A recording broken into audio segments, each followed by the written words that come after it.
that I would like particularly new entrants to the stock market to ponder just a bit before they try and do 30 or 40 trades a day in order to profit from what looks like a very easy game. So I would like to go to slide L1. So put that up. And on March 31st, I ran off a list of the 20 largest companies in the world by stock market value. And those names, a good many of which will be familiar to you, but they were led by Apple at slightly over $2 trillion. And it went down to the number 20th was worth 330 odd billion. But those are the 20 largest companies in the world by market value on March 31st. Now, if I had I was hoping I could get a little quiz machine so I could have everybody weigh in on this answer, and we could flash it up a little later, but proved technically impossible but what I would like you to do is look at that list. Starts off with Apple. Saudi Aramco is a pretty kind of a specialized company. It's I don't know whether it's 95% owned by the government or what, but it's essentially a country that's for sale there in terms of that business. But the top of the top 6 companies, 5 of them are American. So when you hear people say that America hasn't, it's not working very well or something of the sort, in the whole world, of the 6 top companies in value, 5 of them are in the United States. And if you think about it, we talked a little about this last year, but in 1790, we had 0.5% of the world's population. And a little less, we had 4 million people, 3.9 million people. 600,000 of them were slaves. Ireland had more people than the United States had. Russia had 5 times as many people as the U.S. did. Ukraine had twice as many people as the United States. So here we were, but what did we have? We had a map for the future, an aspirational map that somehow now only after the Constitution, 232 years later, leaves us with 5 of the top 6 companies in the world. It's not an accident. And it's not because we were way smarter, way stronger, anything of the sort. We had good soil, had decent climate. But so some of those other countries I named. And the system has worked unbelievably well. Just imagine thinking of 5 of the top 6 companies in the world ending up with a country that started with 0.5% of the population just a few hundred years ago. But what I would like you to do is look at that list for a minute or two, if you want to, and then make an estimate, make your own guess. How many of those companies are going to be on the list 30 years from now? Here they are, these powerhouses. And how many would you guess are going to be on the list? Well, it's not going to be all 20. It may not even be all 20 today or tomorrow. This was March 31st. But what would you guess? And think about that yourself. Would you put on 5, 8? Well, whatever it would be, I would now invite you to look at slide 2, or L2, which goes back a little more than 30 years, and look at the top 20 from 1989. And if you look at the top 20 from 1989, there's 2 things that should grab your interest, at least 2.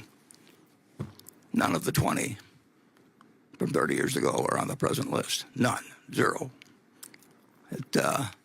There were then 6 U.S. companies on the list, and their names are familiar to you. We have General Electric, we have Exxon, we have IBM Corp. I mean, they're still around. Merck is down there at number. None made it to the list 30 years later, 0. And I would guess that very few of you, when I asked you to play the quiz a few minutes ago, would have put down 0. And I don't think it will be 0.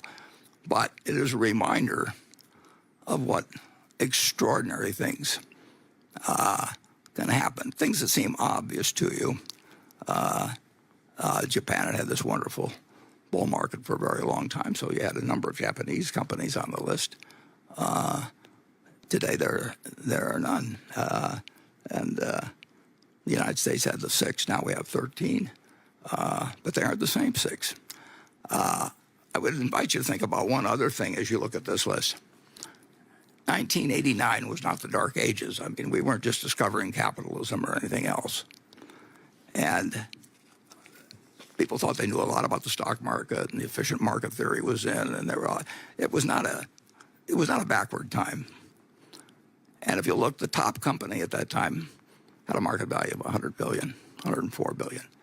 So the largest company in the world, title, in just a shade over 30 years, has gone from 100 billion to 2 trillion. At the bottom, the number 20 has gone from 34 billion to something a little over 10 times that. Well, that tells you something about what's happened with equality, which is a hot subject in this country. It tells you a little bit about inflation, but this was not a highly inflationary period as a whole. But it tells you that capitalism has worked incredibly well, especially for the capitalists. And it's a pretty astounding number. Do you think it could be repeated now that 30 years from now that you could take 2 trillion for Apple and multiply any company and come up with 30 times that for the leader? You know, it seems impossible, and maybe it is impossible. But we were just as sure of ourselves as investors and Wall Street was in 1989 as we are today. But the world can change in very, very dramatic ways. And I'll just give you one other example you might ponder. This is when you start feeling too sure of yourself.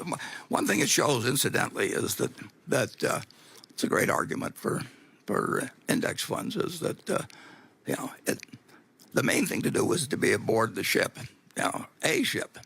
They were all going to a better promised land. You just didn't know which one was the one they'd necessarily get on. But you couldn't help but do well if you just had a diversified group of equities. U.S. equities would be my preference, but to hold over a 30-year period. But if you thought you knew a lot about which ones to pick, or the person that you had hiring, you were paying a lot of money to, had all these ideas, and they could tell you their best ideas in 1989 did not necessarily do that well, although overall equities were absolutely the place to be. Secondly, people get enormously attracted to various industries. I mean, they think if you know, if a company says it's in the XYZ industry and that's a popular one, you can sell IPOs, you can sell SPACs, people disregard sales numbers, earnings numbers. It's just, it's the place to be. So,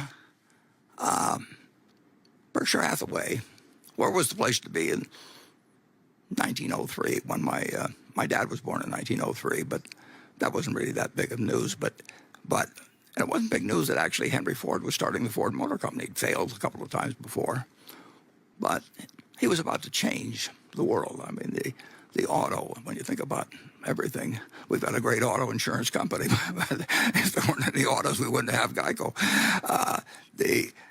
But it transformed the country. And Henry Ford brought in the $5 daily wage, and that was a huge thing. Assembly lines, everything, autos came along. So let's just assume that you had seen a quick glance back in 1903 of all the interstate highways, 290 million vehicles on the road in the United States, everything about it. And you say, well, this is pretty easy. It's going to be cars. It's going to be autos. Well, Berkshire by accident. Well, we own a company called Marmon. We bought it from the Pritzker family some years ago. The Pritzkers had built this business from many, many, many companies that they'd acquired. And the name of their company was Marmon. And I don't know exactly why Jay and Bob decided to name it Marmon, but they did own a company called Marmon. In 1911, had been the company whose car won the first Indianapolis 500. Maybe that's why they called it Marmon. They were proud of the fact that the company in 1911 won the first Indianapolis 500. It also was the company that invented the rearview mirror. I'm not sure whether that was a big contribution to society, and certainly around your household. Rearview mirror, you don't want to emphasize too much, but they the car that was entered in the Indianapolis 500, the guy who normally sat next to the driver and looked backwards to tell what the competitors were doing, he was sick, so they invented the rearview mirror. So let's just assume that you decided that autos were this incredible thing. And so I decided to look at the history, and I thought I'd put up the list of auto companies from over the years. And I was originally going to put up just the ones that were the M's so I could get them on one slide. But when I went to the M's, it went on and on and on. So I just decided to put up the ones that started with M-A. And as you can see, there were almost 40 companies that went into the auto business, just starting with M-A, including our Marmon there in the middle column, and which lasted for quite a while. It was selling cars in the 1930s were really quite special. But in any event, there were at least 2,000 companies that entered the auto business because it clearly had this incredible future.